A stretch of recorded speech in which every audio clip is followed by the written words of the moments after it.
চট্টগ্রামের জঙ্গল সলিমপুরে সন্ত্রাসীদের বিরুদ্ধে অভিযান চালাচ্ছে যৌথ বাহিনী। অংশ নিয়েছে আইনশৃঙ্খলা বাহিনীর কয়েক হাজার সদস্য।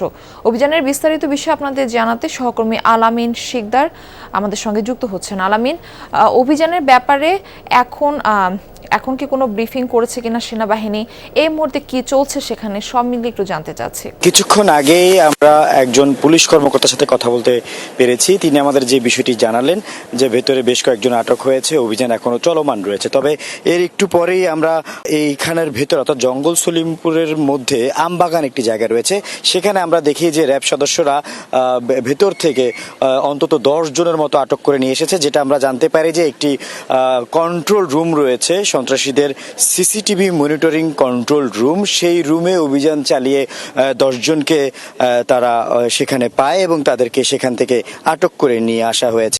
700 ppm আকিশ বসির গ্লাস কেনার আগে দেখে নিলেই জিতবেন।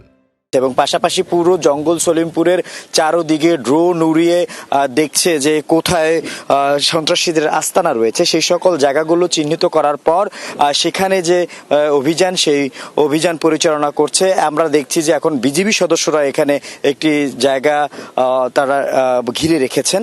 ঠিক এভাবেই প্রতিটি পয়েন্টে পয়েন্টে কোথাও বিজিবি, কোথাও সেনাবাহিনী, কোথাও র্যাব, কোথাও র্যাবের স্পেশাল ফোর্স, কোথাও পুলিশ, এভাবে আলাদাভাবে পুরো জঙ্গল সলিমপুরে অন্তত 2000-এর মতো আইন শৃঙ্খলা রক্ষাকারী বাহিনীর সদস্যরা প্রবেশ করেছে এবং জায়গাগুলো চিহ্নিত করে এক একটি টিম এক একভাবে এক এক জায়গায় অভিযান পরিচালনা করছে। সবার মূল লক্ষ্য এই জঙ্গল সলিমপুরকে সন্ত্রাস ও অপরাধ মুক্ত করা।